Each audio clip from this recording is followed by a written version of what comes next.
লাশটিকে টেনে পানি থেকে উপরে তোলা হলো।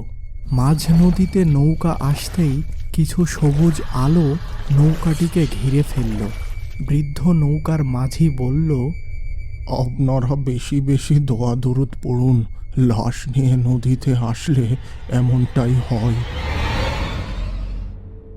আমি বাংলাদেশ থেকে সাকিব বলছি। আজকের এই সত্যিকার ভুতুড়ে ঘটনাটি আমার মামার সাথে ঘটেছিল। সালটা তখন 2001। মামা তখন ছাত্র ছিলেন। একদিন মামা বাসায় আসার সময় রাস্তায় দেখতে পেলেন একজন রিকশাওয়ালা দুর্ঘটনার শিকার হয়ে রাস্তার পাশেই পড়ে আছে। মামা তার দিকে দ্রুত এগিয়ে গেলেন এবং বুঝতে পারলেন লোকটির অবস্থা খুব খারাপ। এখনই তাকে হাসপাতালে নিয়ে যাওয়া প্রয়োজন। মামা কোনো কিছু না ভেবে লোকটিকে দ্রুত হাসপাতালে নিয়ে গেলেন। লোকটির অবস্থা ভীষণ খারাপ থাকায় তাকে দ্রুত জরুরি বিভাগে নিয়ে যাওয়া হলো। হাসপাতালে যাওয়ার সময় মামা তার কাছ থেকে তার বাসার ঠিকানা জানতে পেরেছিলেন। লোকটির আসল বাড়ি হলো চাঁদগ্রাম। জীবিকার সন্ধানে সে এই শহরে রিক্সা চালাতো। ওই দিনের মতো হাসপাতাল থেকে মামা বাসায় চলে আসলেন। দুঃসংবাদ এলো ঠিক তার পরের দিন। হাসপাতাল থেকে মামাকে ফোন করে জানানো হলো যে ওই ব্যক্তিটি মারা গিয়েছে। মামা বেশ শোকাহত হলেন। মামা তার মানবিকতা ও দায়িত্ববোধ থেকেই লোকটির ব্যাপারে কিছুটা সন্ধান করলেন, কিন্তু তিনি যা জানতে পারলেন তাতে তিনি বেশ অবাক হলেন। এই শহরে লোকটির আপন আত্মীয় কেউই নেই, তিনি একাই থাকতেন। মামা সিদ্ধান্ত নিলেন ওই লোক তার নিজের জন্মস্থান চাঁদগ্রামে পৌঁছে দেবেন। এরপর মামা তার এলাকার একটি ছোট ভাইকে সঙ্গে নিয়ে একটি অ্যাম্বুলেন্স ভাড়া করলেন। সমস্ত কাগজপত্রের কাজ শেষ করে হাসপাতাল থেকে লাশটি নিয়ে বের হতেই মাগরিবের আজান দিয়ে দিল। অ্যাম্বুলেন্স ছুটে চলেছে মানিকগঞ্জ মহাসড়ক দিয়ে। পাটুয়ারি ফেরিঘাট যাওয়ার পর বেশ কিছু সময় ফেরির জন্য অপেক্ষা করতে হলো। ফেরি পার হয়ে নদীর ওই পার পর্যন্ত পৌঁছাতে রাত 8টা বেজে গেল। রাতের এই নির্জন রাস্তায় অ্যাম্বুলেন্স বেশ গতিতে ছুটতে শুরু করলো। এত সময় পর্যন্ত মামাদের সাথে তেমন কোনো অস্বাভাবিক ঘটনা ঘটেনি, কিন্তু এই নির্জন রাস্তায় হঠাৎ গাড়িটির যেন ওজন বেড়ে গেল, যার ফলে মামাদের কেমন একটা বাড়তি চাপ অনুভূত হচ্ছিল। আর সেই সাথে গাড়ির গতিও যেন কমতে শুরু করেছে।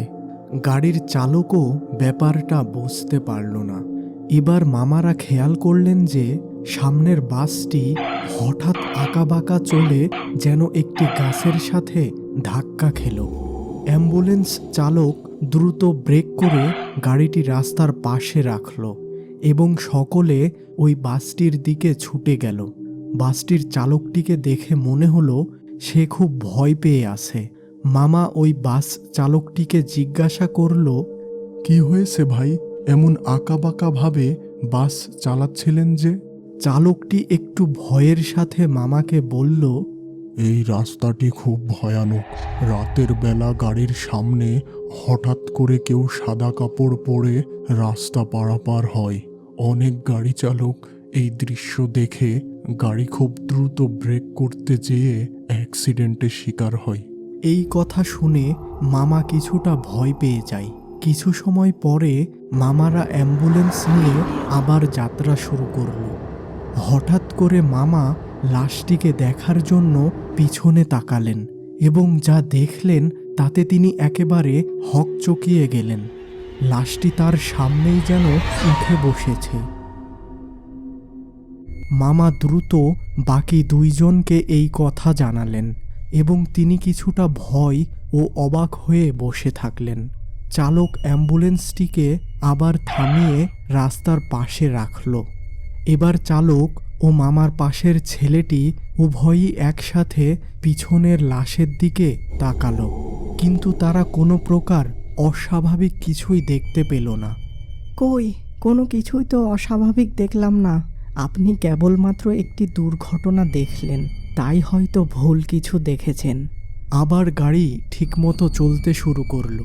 কিছু দূর যাওয়ার পর হঠাৎ করে গাড়ি চালক দেখতে পেলেন যে গাড়ির সামনের রাস্তায় সাদা কাপড় পরা একজন দাঁড়িয়ে আছে। গাড়ি চালক অনেক ভয় পেয়ে গেলেন এবং সঙ্গে সঙ্গেই ব্রেক করলেন। মামা এবং তার পাশের ছেলেটি বেশ অবাক হলো। দেখেন তো সামনে কে? মামা এবং তার পাশের ছেলেটি কিন্তু সামনে কিছুই দেখতে পেল না। তখন তিনজনই বুঝতে পারল যে তাদের সাথে খুব খারাপ কিছু হতে যাচ্ছে। ঘড়িতে সময় তখন রাত 10টা। এরপরই শুরু হলো নানা প্রকার অস্বাভাবিক ঘটনা। পিছন থেকে কারো নাম ধরে ডাকার শব্দ, আবার কখনো ভীষণ কান্নার শব্দ, কিন্তু কেউই সাহস করে পিছনে তাকালো না। এভাবে অ্যাম্বুলেন্সটি পদ্মা নদীর কাছে এসে থেমে গেল। এখান থেকে নৌকায় করে লাশটিকে নিয়ে যেতে হবে। এই গভীর রাতে যে একটি নৌকার মাঝি ছিল, তারা কেউই এই রাতে লাশ নিয়ে নদী পার হতে রাজি হচ্ছিল না। অবশেষে একটি বৃদ্ধ মাঝি লাশটিকে নিয়ে নদী পার হতে রাজি হলো এবং তার নৌকাতেই মামারা রওনা দিল। কিছু দূর যাওয়ার পর দেখা গেল নৌকাটি এই বুঝি ডুবে যাবে নদীর পানিতে, অথচ আশেপাশের নদীর পানিতে কোনো স্রোতই নেই। মামা ও তার সাথের ছেলেটি বেশ ভয় পেয়ে গেল। মাঝ নদীতে নৌকা আসতেই কিছু সবুজ আলো নৌকাটিকে ঘিরে ফেলল। বৃদ্ধ নৌকার মাঝি বলল, আপনারা বেশি বেশি দোয়া দরুদ পড়ুন। লাশ নিয়ে নদীতে আসলে এমনটাই হয়। ভয় না পেয়ে দোয়া দরুদ পড়ুন। আনুমানিক 1 ঘন্টা পর নদী থেকে নৌকাটি একটি খালে চলে আসলো। খাল দিয়ে কিছুক্ষণ যাওয়ার পর নৌকাটি আবার হেলতে দুলতে শুরু করলো। মামা ভাবলেন এবার হয়তো নৌকাটি ডুবেই যাবে, কিন্তু শেষে কোনো এক অপশক্তির প্রভাবে ঠিক পাড়ে আসার আগ মুহূর্তে নৌকাটি অল্প পানিতে উল্টে গেল। অনেক কষ্টে লাশটিকে টেনে পানি থেকে উপরে তোলা হলো। আপনারা কি কিছু বুঝতে পারছেন? এই লাশটিকে নেওয়ার জন্যই খারাপ জিনগুলো আমাদের নৌকাকে ঘিরে ধরছিল। অনেক খারাপ জিন আছে যারা লাশ খেয়ে ফেলে। আপনারা যত তাড়াতাড়ি পারেন লাশটিকে দাফন করে দিন। মামা ও তার সাথের ছেলেটি নৌকার মাঝিকে বিদায় দিয়ে অনেক খোঁজাখুঁজি করে একটি ভ্যান নিয়ে আসলেন। ভ্যান চালক সহ তারা 3 জন অনেক কষ্টে লাশটিকে ভ্যানে ওঠালেন। লাশ তোলার সময় মনে হচ্ছিল যেন মাটির নিচ থেকে কোনো অদৃশ্য শক্তি লাশটিকে টানছে। চাঁদগ্রামের ঠিকানা মতো ভ্যান চালক আমাদেরকে নিয়ে চলল। সে বলল 30 মিনিটের মধ্যেই আমরা পৌঁছে যাব।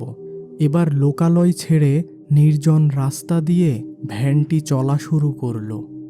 2 ধারে গাছপালা আর ফসলি জমি এবং দূরের হালকা চাঁদের আলো।